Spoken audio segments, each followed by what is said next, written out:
Hello నమస్తే నేను అశోక్. ప్రస్తుతం ఆంధ్రప్రదేశ్ ఆర్థిక పరిస్థితి పైన భయాందోళన కలిగించేటటువంటి వార్తలు బయటకు వస్తున్నాయి. ఆంధ్రప్రదేశ్ ఆర్థిక పరిస్థితికి సంబంధించి కాగ్ విడుదల చేసినటువంటి రిపోర్ట్ పైన పెద్ద ఎత్తున విమర్శలకు దారితీస్తూ ఉన్నాయి. దాంతోపాటు కూటమి ప్రభుత్వం మీద కూటమి సర్కార్ అధికారంలోకి వచ్చిన తర్వాత ఇంత తక్కువ కాలంలో ఇన్ని ఎక్కువ అప్పులు చేయటం ఏంటంటూ కూడా పెద్ద ఎత్తున విమర్శలు వస్తున్నాయి. ఇటు కూటమి సర్కార్కి సంబంధించి అధికారంలోకి వచ్చిన తర్వాత చంద్రబాబు నాయుడు సంపద సృష్టి అనేటువంటి ఒక పేరుతో పెద్ద ఎత్తున ఎలక్షన్ క్యాంపెయిన్ చేస్తూ వచ్చారు. గతంలో జగన్మోహన్ రెడ్డికి సంబంధించి జగన్మోహన్ రెడ్డి 5 ఏళ్ల పరిపాలన అంతా కూడా విధ్వంసానికి దారితీస్తూ వచ్చింది. 5 ఏళ్ల పరిపాలన అంతా కూడా మరో బీహార్ మరో శ్రీలంకగా మారిపోయిందంటూ కూడా పదే పదే విమర్శలు చేసినటువంటి కూటమి సర్కార్ ఇప్పుడు కూటమి అధికారంలోకి వచ్చిన తర్వాత అంతకంటే దారుణమైనటువంటి పరిస్థితి చూస్తూ ఉంది, అంతకంటే దారుణమైనటువంటి పరిపాలన చూస్తుంది, అంతకంటే దారుణమైనటువంటి అప్పుల్ని ఫేస్ చేస్తుంది.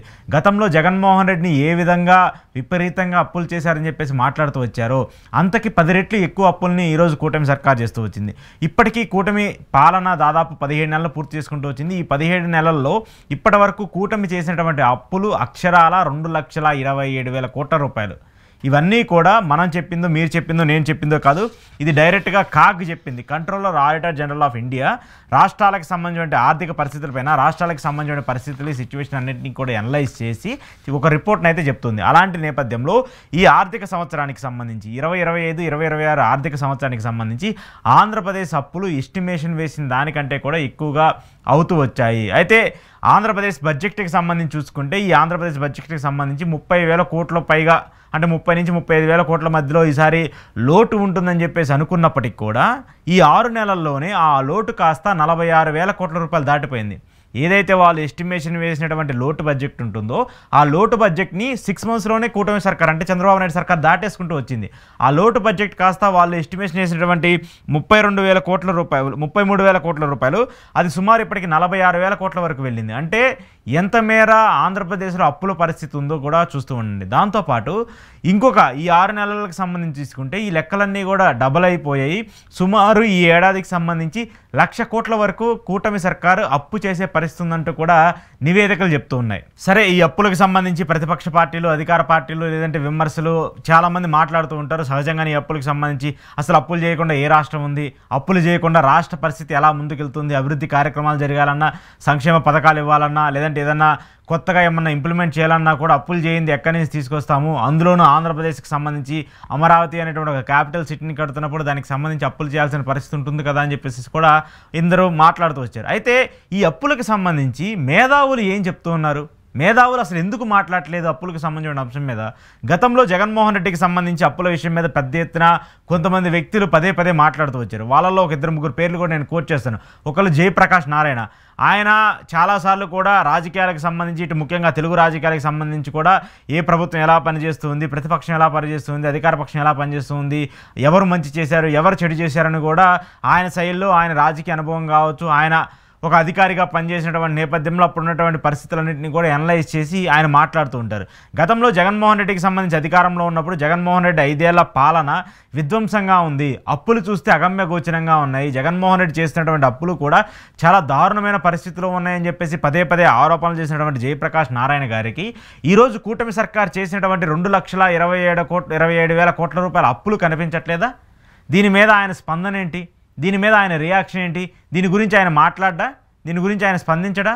దాంతోపాటు మరొక అధికారిగా పనిచేసినటువంటి వ్యక్తి గతంలో జగన్మోహన్ రెడ్డి అధికారంలో ఉన్నప్పుడు జగన్మోహన్ రెడ్డి దగ్గర సిఎస్గా పనిచేసినటువంటి వ్యక్తి ఎల్వి సుబ్రహ్మణ్యం గారు కూడా ఆయన కూడా సిఎస్గా పనిచేసి చాలాసార్లు ఒక్క జగన్మోహన్ రెడ్డి కాదు అంతకుముందు చంద్రబాబు నాయుడు గారి హయాంలో కావచ్చు అంతకుముందు కావచ్చు చాలామంది ముఖ్యమంత్రుల దగ్గర ఆయన అధికారిగా కూడా పనిచేస్తూ వచ్చారు. అయితే గతంలో జగన్మోహన్ రెడ్డి సర్కార్కి సంబంధించి ఆయన చీఫ్ సెక్రటరీగా ఉన్నప్పుడు ఆంధ్రప్రదేశ్కి సంబంధించిన అప్పులన్నిటి మీద కూడా ఆయనకు ఒక అవగాహన ఉంటుంది, ఆంధ్రప్రదేశ్కి సంబంధించిన అప్పులన్నింటి మీద కూడా ఒక ఐడియా ఉంటుంది. ఎందుకంటే చీఫ్ సెక్రటరీ స్థాయిలో ఉన్నటువంటి వ్యక్తికి అసలు రాష్ట్రానికి సంబంధించినటువంటి ఆర్థిక పరిస్థితి, ఎన్ని డబ్బులు వస్తున్నాయి, ఎన్ని డబ్బులు వెళ్తున్నాయి, ఏ శాఖకి ఎంత ఇస్తున్నాము, ఏ పథకానికి ఎంత ఇస్తున్నామని చెప్పేసి ఆయనకి క్లియర్ కట్గా ఒక అనాలిసిస్ ఉంటుంది.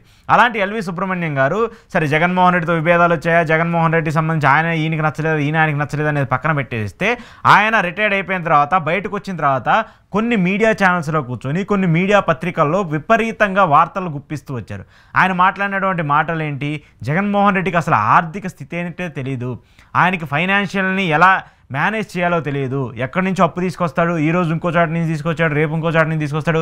వాటన్నిటిని 1వ తారీఖు వస్తే జీతాలు వేయడానికి, లేదంటే 1వ తారీఖు వస్తే పెన్షన్లు ఇవ్వడానికి, లేదంటే 1వ తారీఖు వస్తే ఇంకో పథకానికి సంబంధించి నిధులు రిలీజ్ చేయడానికి ఇలా మేనేజ్ చేయడం తప్పితే జగన్మోహన్ రెడ్డికి సంబంధించి ఆర్థిక సంస్కరణ, జగన్మోహన్ రెడ్డికి సంబంధించి ఫైనాన్షియల్ స్టెబిలిటీ లేనటువంటి ఒక వ్యక్తి అని చెప్పేసి పెద్ద ఎత్తున మాట్లాడినటువంటి వ్యక్తి ఎల్వి సుబ్రహ్మణ్యం. ఆయన బయటకు వచ్చి చాలాసార్లు విమర్శలు చేస్తూ వచ్చాడు జగన్మోహన్ రెడ్డి సర్కార్ సంబంధించి.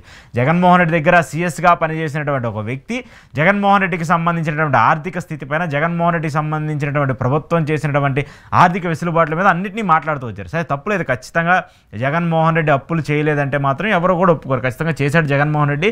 చంద్రబాబు నాయుడు గారు 2014 నుంచి 19 వరకు ఎన్ని అప్పులు చేశాడో, 2019 నుంచి 2024 వరకు జగన్మోహన్ రెడ్డి కూడా అన్ని అప్పులు చేశాడు. అయితే గత 10 ఏళ్ళని పక్కన పెట్టేసేయండి. గత 10 ఏళ్ళకి సంబంధించిన అంశాలను పక్కన పెట్టేస్తే ఇప్పుడు ఈ 2024 తర్వాత ఆంధ్రప్రదేశ్ రాష్ట్రానికి సంబంధించినటువంటి అప్పుల పరిస్థితి ఏంటి?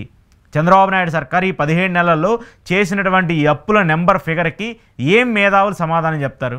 ఏ మేధావులు బయటకు వచ్చి ఇన్ని అప్పులు ఎందుకు చేశాడు, ఈ అప్పుల కోసం తీసుకొచ్చినటువంటి డబ్బులన్నింటినీ ఏ వాటికి ఎంతెంత ఉపయోగించాడు అనేది కూడా మీరు చెప్పాలి కదా. గత ప్రభుత్వాన్నో లేదంటే ఇంకొక ప్రభుత్వాన్నో విమర్శించినప్పుడు మీరు ఈ ప్రభుత్వాన్ని కూడా విమర్శించాల్సిన బాధ్యత ఉంటుంది కదా.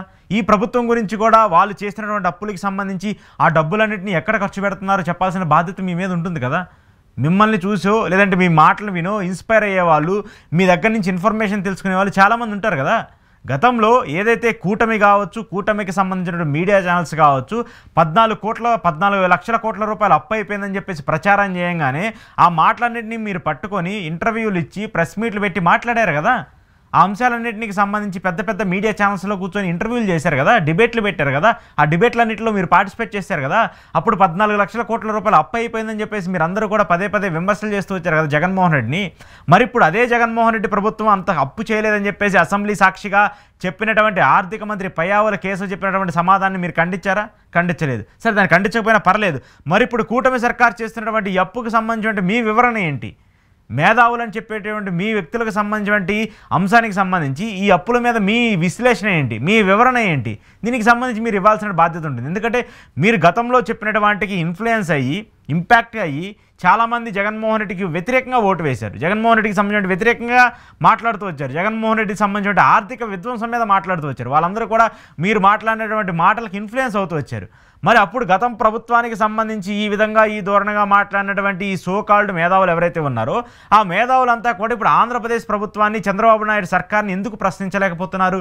ఈ అప్పులకు సంబంధించి ఎందుకు బయటకు వచ్చి మాట్లాడలేకపోతున్నారు?